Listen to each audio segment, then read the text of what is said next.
Let's make a video. Let's make a video. Let's make a video. Okay, we're recording. So I'm wearing a Rocky Linux shirt, and you're going to think this video is about Rocky Linux. It's actually not. So we've been attending the Southeast Linux Conference by invitation. Actually, I had a friend invite me, and so I paid my $25. Got this, one of many free T-shirts, and went and checked it out. In fact, I don't have any videos of it. But if you want to check it out, make sure you stick around in the IRL channel. We will be doing it Saturday and Sunday. The question is, you go to a Linux conference, one of the best questions to ask to get to know about people. And it's funny because the Primagian, did I say his name right? Was watching a video on YouTube about what your Linux distro says about you. So for some reason, your Linux distro is kind of in vogue right now. Like a lot of people are talking about it. And so this morning during Morning Boost, I got asked, what my favorite distro was. And I said, well, I don't know. For what? Based on what? Which distro has the best logo? Debian.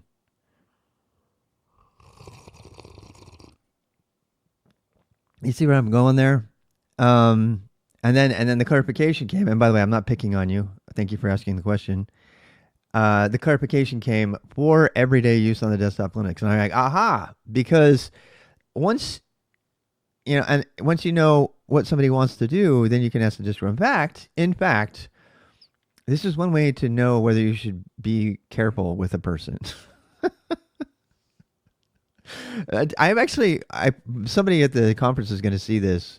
I had a couple people come up to me at the conference like, hey, I watch your videos. It was nice.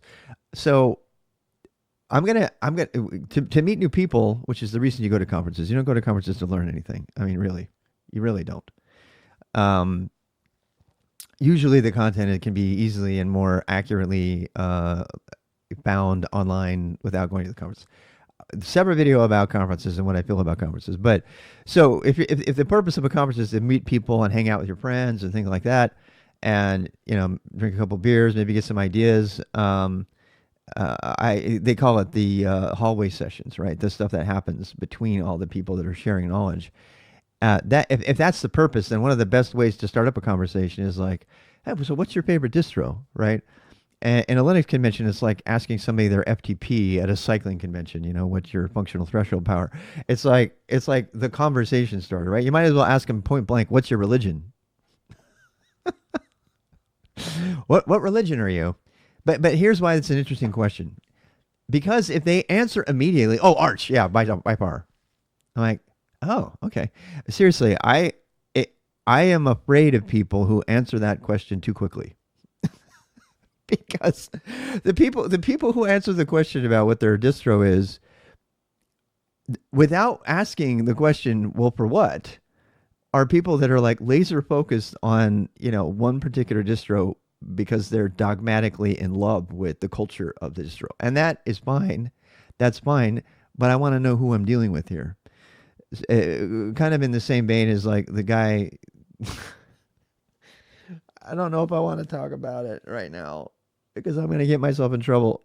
So,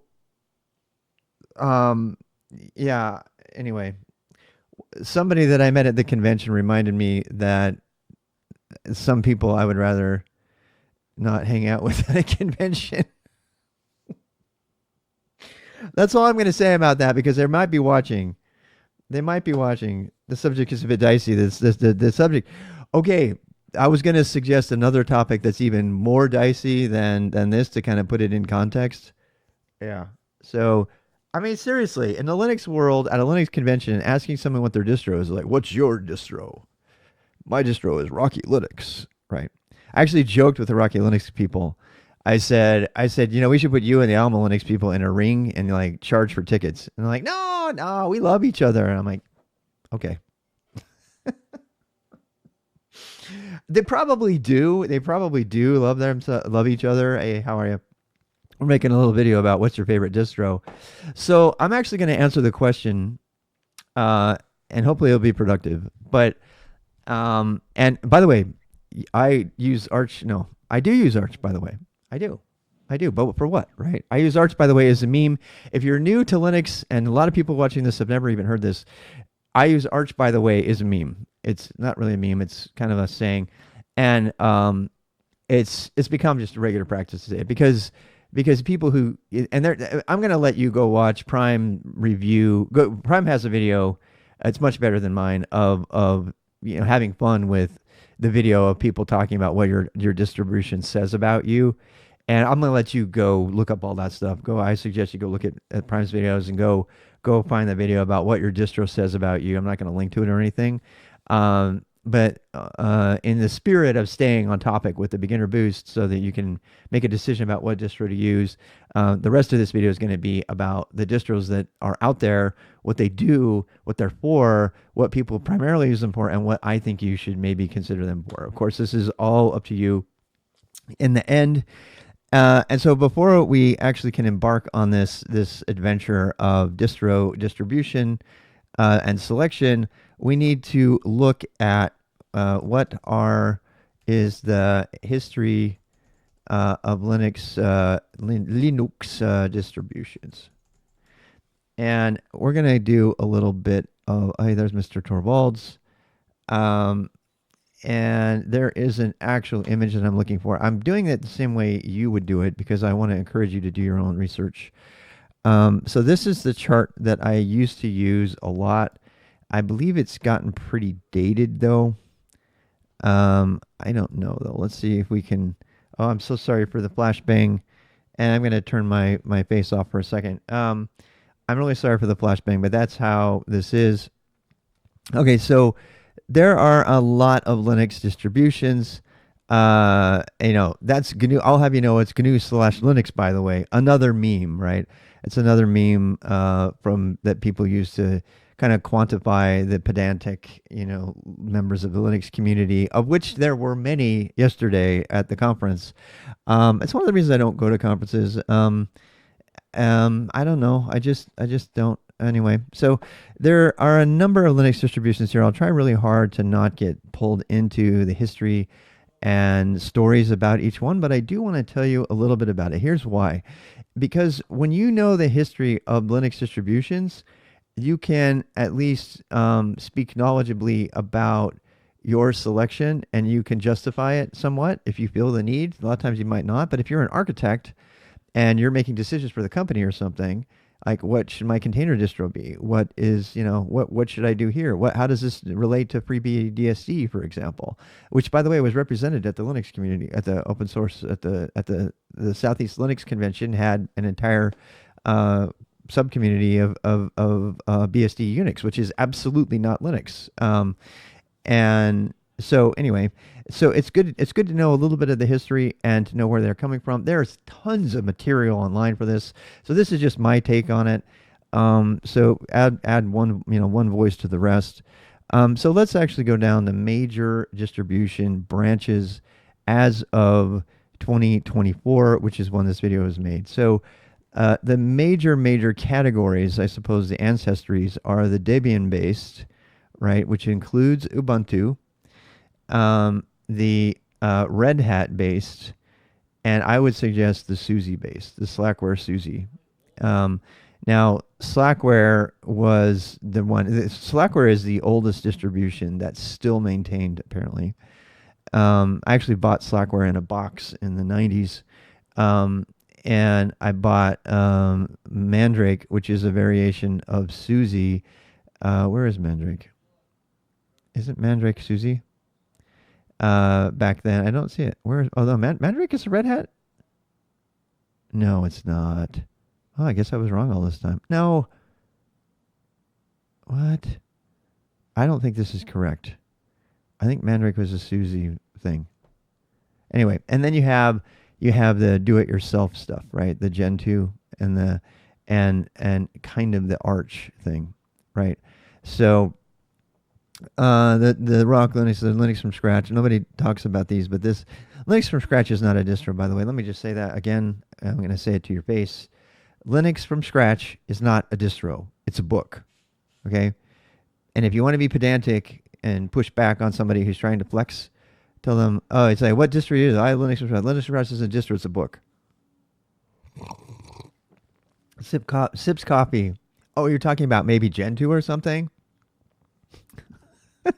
I'm teaching you how to be a pedantic asshole. So anyway, text too small. Can you zoom in? Okay, I'll try. Um, I mean, all right, let's do this again. I'm sorry for the cough. This is live. This is live, people. All right, so here we go. Debian is at the top here. Um, I would argue that the two most significant. This I'm going to get roasted for saying this, but I don't care. The two most significant distributions are Debian and Red Hat. And you might say, why didn't you say Arch? And the reason that Arch is not significant, I'm going to say it. I'm going to get hate for the saying so. The reason I'm going to say it, listen, there is no such thing as Arch in the enterprise. There's not. And the beginner boost is about preparing you for actual jobs. And I'm telling you right now, if you encounter Arch in an enterprise environment where people are making regular, six-figure salaries for doing Linux system administration or whatever, show me a single company that's using Arch. There are none. The only company that I know of that's using Arch is using it as a distro to put on like Steam Deck, which is cool. It's really awesome. But Arch people need to start their own enterprise and make Arch the standard. Yeah. There's no company on the planet that's going to let you run Arch on your desk. I mean, actually, no, that's not true. I take it back. There are companies that are very flexible with what you can run on your own laptop. But that's why Arch is not included. Why isn't Gentoo included? Gentoo is a great distribution if you want to build your own thing. It really is, but you have to compile everything. It's super cool, though, if you want to build a distribution, get going with it. As I said, Linux from scratch is a baseline. It's a book about how to do something, and that's usually used if you want to make your own devices or something, right? And I actually prefer Arch for that. Arch is really great. I mentioned this another day. I've used Arch to build my own security distros. So a distro, my own sort of distro that had its own thing on it. So I would make a virtual machine, and then I would build it up with Arch, and then I would just clone the virtual machine anytime I wanted to use it. Okay. The SCO is not SCO. What? The SCO is not Red Hat. Why is SCO here? SCO's Unix. This thing has got problems. It does. It's got problems. So anyway, SUSE is still very much a thing. It's always been more of a German thing. I remember when I first ran SUSE, I had SUSE, however you want to say it. I had I couldn't read the installers because it was in German. Ubuntu is a Debian distro, so let's get right into it. Okay, so these days you're mostly going to hear about two distros, Ubuntu in the enterprise anyway. You're going to hear about Ubuntu and Red Hat. Those are the only two distros that matter in the enterprise, period. They really are. And, there's a lot of people that are going to take issue with that, but they're mostly people that are hobbyists or they're doing other things or they're streaming or they're building their own distros or something. The other major distro, Linux from scratch is not a distro, it's a book. I keep saying that. So there's Arches on this particular thing. But you can see there's many, many versions of Red Hat. Wait, why did it do that? That was dumb. I want to see you again. Okay, here we go. So Slackware is here. And what's the difference between Red Hat and Ubuntu primarily? So, by the way, Pop! OS is Ubuntu, Mint is Ubuntu, and all of them, right?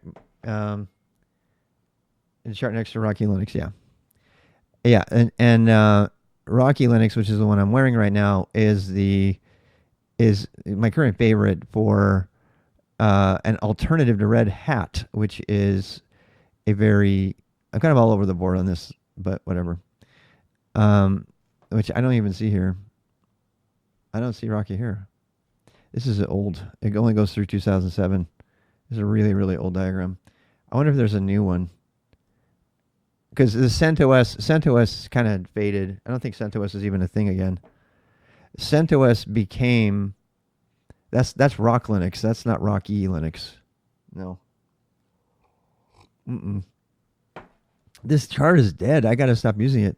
CentOS stopped being a thing, and yeah, let's see if we can find a better chart. Let's see if we can find a better chart. This chart kind of sucks, actually. It does now, anyway. I wonder if there's a new version of it. I mean, this. Okay, so this is actually. Oh, I like this a lot. This only goes through 2007, but this. I like this because this focuses on the ones that matter. Mandrake. Well, okay, never mind. I think I might have had it wrong. Yeah, Linux distributions. All right, let's zoom in. All right, so that goes through 2008. So Debian goes to Ubuntu. Ubuntu goes to Pop! OS and Mint OS and all that. Slez goes to Slackware. I didn't realize Suzy was a fork of Slackware. I didn't realize that. That's cool. That's still really big. Red Hat goes to CentOS, which is the open source version. Red Hat Enterprise, and you guys know that IBM bought Red Hat. Pretty much destroyed it. Even though Red Hat is still the leader, Red Hat is also leading the world in the OpenShift, Kubernetes deployments to the entire world. Red Hat is a significant company. Whether or not you like them does not matter. They are the most significant distribution for running Linux on hardware, and I'll go to the grave on that. 9 times out of 10, if you ask somebody who's in the enterprise and they've deployed Linux on millions of machines, they're going to tell you that they're running Red Hat.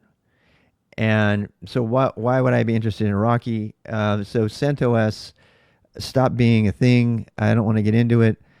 I think it got resurrected again though. So now we have CentOS, Alma Linux, and Rocky Linux. And Alma and Rocky are kind of, they both, so I think it was 2 years ago, CentOS sort of died. And everybody was like, oh no, we need a free and open enterprise Red Hat. And that was when Rocky and Alma were born. And I've actually done some Rocky installs, and I know I think Tanis does some Rocky installs. And Fedora Core has always been a thing. I sold my Red Hat stock in 2000 something when Red Hat split into Fedora. What they do is they have Fedora is the free version of Red Hat without all the extra enterprisey kind of things, and they take commits to the Fedora core and then they put them into their enterprise version and make their enterprise version better. The people that hate Red Hat hate them because they are making gobbles and gobbles of money, oodles and oodles of money, not gobbles. What am I thinking about? They make tons of money because of a bunch of open source contributions, and that really, really angers open source people. And I don't want to chime in on that other than to say that that's just how it is. I Red Hat, the one of the main distinctions between, by the way, between these distributions is the type of package manager and system that you're using. So I'm going to say that again. So one of the core distinctions between a distribution is the method of distribution and the method of updating. And so for Ubuntu, you have apt, and the package manager. It's called a package manager. Package is like the application is packaged up, right, or whatever, and then that's installed. So Ubuntu has apt, which is widely considered easier to use than all the other ones. That's why Ubuntu leads the field in containerization. When you need to install Linux into a container image, people really prefer Ubuntu. It's kind of funny that they didn't list Alpine at all, which is, I mean, that's such an important distro and it's not even here. Okay, Suzy has its own installer, and Red Hat has its own installer, RPM. Actually, it's not, it's Yum these days. So the main thing to take away from that is that Linux distributions beyond their logos are usually distinguished by how they're installed. And you're probably, if you're out on the internet or on YouTube, people are going to tell you that they're distinguished by, what their desktop environments are and things like. No, the fundamental difference between the distributions is how they manage the software, and what software comes by default, and the installer. So the installer and how the software gets put onto this. That's what an installer is. That's the other part of it. So these are the major distributions, and we will be doing Ubuntu. We'll be doing installing Ubuntu into Ubuntu Server. I think it's important to note too that that you've got, quite a difference between. You got quite a difference between server and desktop, right? Some of these don't even have a desktop version, and I think that that's an important distinction too. So, I'm just reporting to you what is out there. You can do your own research here. Here's another one. This is much crazier, I bet. Click to enlarge 404 not found. Nginx. Yeah, that's a broken image. What else we got here? Anyway, so this video has gone much longer than I wanted it to. I'm still going to keep it though. You guys can find it. There obviously are YouTubers who focus on distributions, but the only distributions that matter, and I mean it, the only distributions that matter from the sense of what's going on, the only ones that matter are Ubuntu and Red Hat. And if you only needed to learn 2 distros, that would be it. Arch doesn't matter. You can learn it. It's cool. You'll learn a lot about Linux, but it doesn't matter. It's not going to help you get a job. If you want to learn Red Hat, you're going to be looking at something like Rocky Linux because you're going to have to install that. If I were you, I would stick with Red Hat or a Rocky or some variation of it to learn hardware. So how does Linux run on hardware? And that would include potentially, your servers, particularly Red Hat's designed primarily for server software. So, someone's going to get really mad at me. Obviously they have a desktop as well, but so what I would do is I would buy 1 or 2 computers, cheap ones, and put Rocky Linux on them, and then get good with that. Figure out how to do that. How do you network them and all that stuff in your lab? That would be my recommendation. And then in addition to that, I would buy a very, very cheap laptop. We were at Micro Center yesterday, and there were killer Acer laptops there for $150. Asus and Acer make really good laptops for distributions, for making a Linux distribution or installing one. And I would install either Pop OS, which has done me wrong. I met the System 76 guys yesterday, and they seem really good, and they seem like they've come a long way. I actually am pretty impressed by their Rust desktop that they've redone. If there's one thing that Rust would be good at, and fast at it's rewriting the desktop. And so they basically have thrown GNOME out the window. It'll still do GNOME stuff, and now they put that on there. So if you're looking for a desktop distro, which is its own thing, so getting a laptop and then putting a desktop distro on there and trying out all the favorites. In fact, when I used to I have a story about this because I would give beginners an Asus and take them home and say, put whatever Linux on there you want to, and they would install everything. And people would land on SUSE. I'm not kidding. So, there's a couple of people that I helped, and they decided that they wanted to use SUSE on their desktop. There's a lot of them that like Manjaro until it went belly up and totally died on them. And then they literally came crying, I broke my computer. How can I get it fixed? I'm so sorry, Mr. Rob. And I'm like, that was Manjaro's fault, not. So your desktop Linux, but my suggestion is that you stick with an Ubuntu Debian-based Linux laptop. That's my recommendation. You do whatever you want. The reason for that is because it's easier to maintain. You're going to be getting good with all the same commands that you use for containerization later in your career, and that lets you use Red Hat on your servers. Now, a lot of people will still put Ubuntu Server on their hardware. In my lab, I had Ubuntu Server on it because I didn't want to have to deal with, marrying the 2 distribution types. particularly if you're doing like an air gapped lab where you have to bring down the packages and stuff like that and set up, a server to cache them and everything. So that's my recommendations.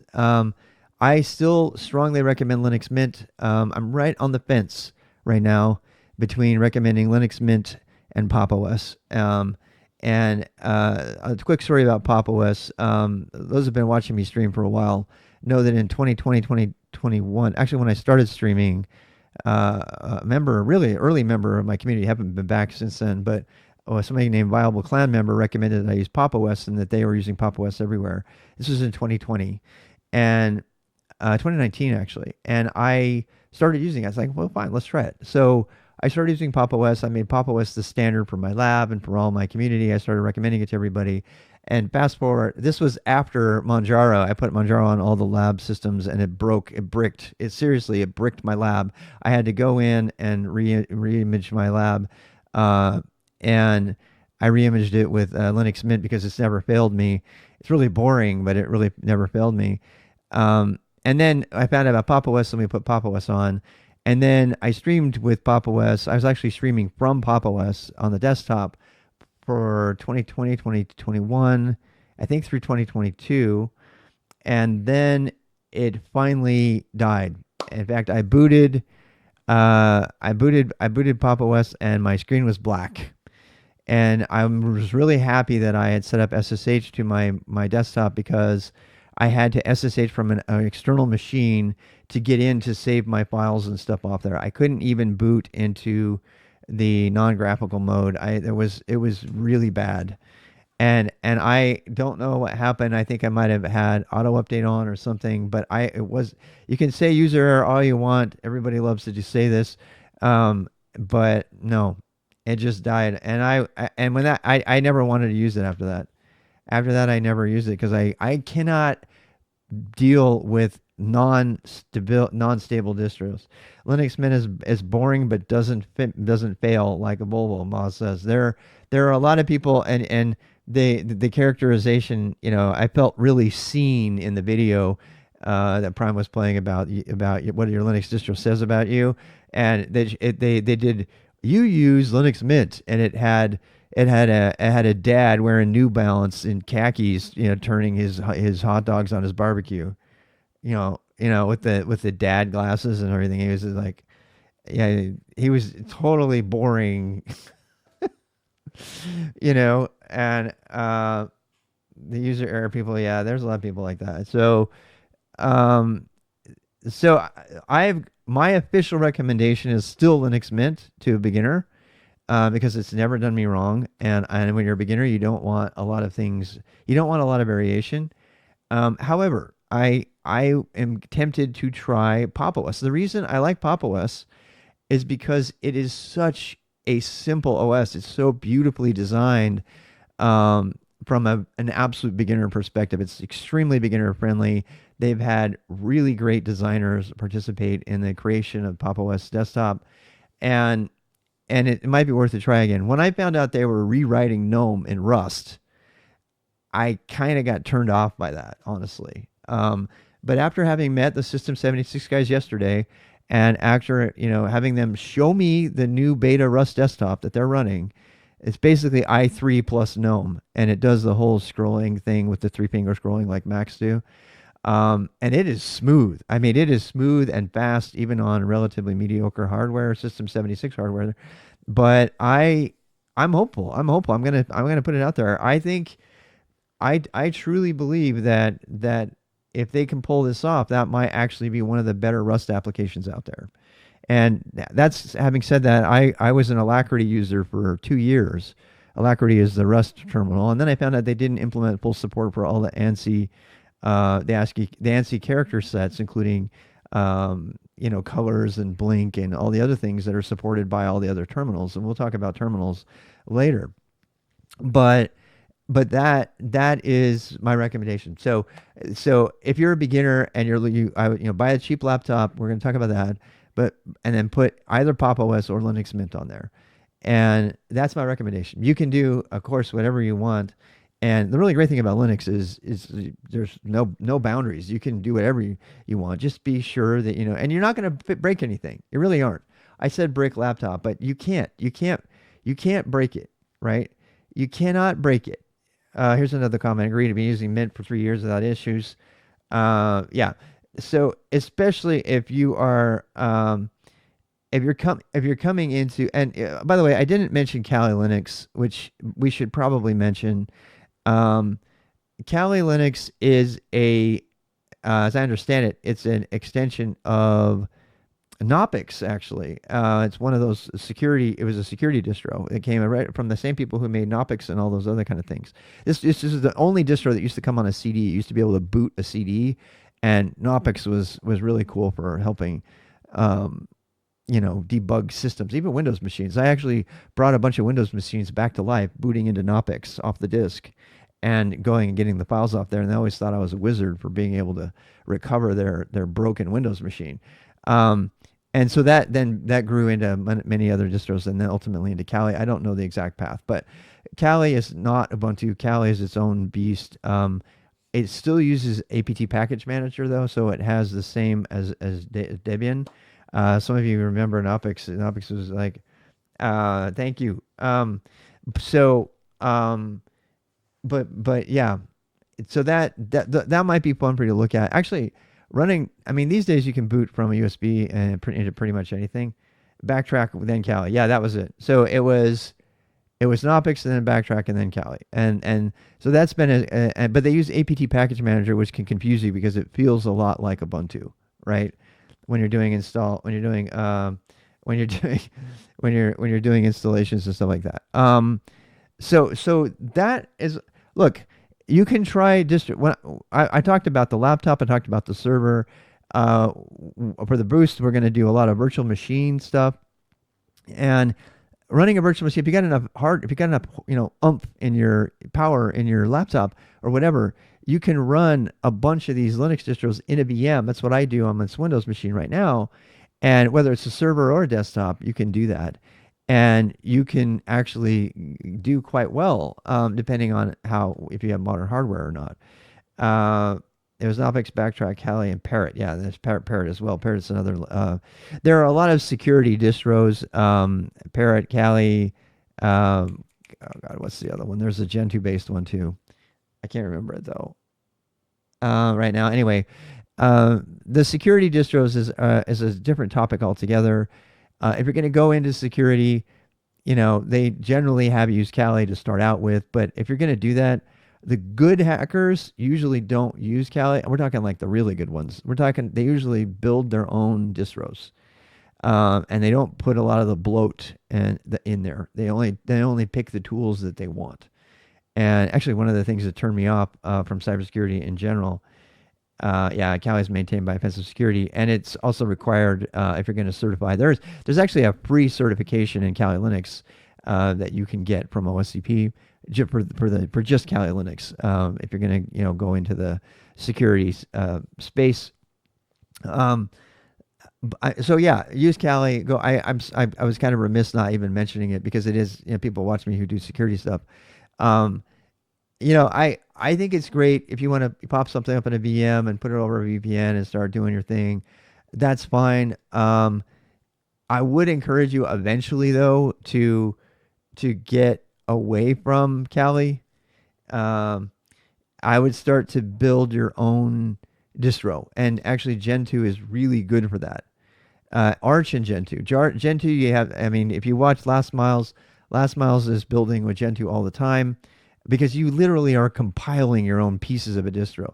Linux from scratch is more for people that want to do embedded systems and they want to start by customizing their own Linux kernels, which is a totally low-level, amazing, cool thing to do. But it's unless you're going to go into computer engineering, you might not want to go down that route. And you certainly don't want to go there if you're a beginner. If you're an absolute beginner, I would stay with putting Ubuntu or some flavor of Ubuntu on your laptop, and sticking with Red Hat for your servers for now, and sticking with Kali or Parrot in a VM for cybersecurity.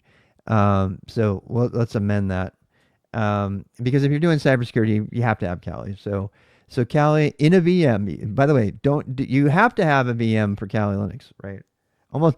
I've never even Mr. Robot Elliot. He'll boot up. He doesn't boot up into he'll sometimes he'll dual boot, but most of the time you want a VM anyway because it's going to protect you, right? You're not going to be doxing as much about yourself if you're hacking if you're running from a VM.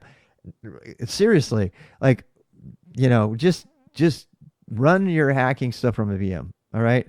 So, and that's what Kali is good for. But it's even better if you like build your own VM distro, like I said. So you can take Arch, you can take all your favorite pieces off of there, and stick them into Arch, get them all, and then you can save off your snapshot. And we'll talk about VMs, but I don't know about snapshotting or not. I think that's all free now, by the way. VMware has made snapshotting unlimited free, which was not a thing last year. So they got Kali Linux for the security. You have some Ubuntu-based distro for your laptop on your hardware, and containers, a bunch of server for containers, and then you have Red Hat server for your servers, and that's my recommendation. And that's all for this video.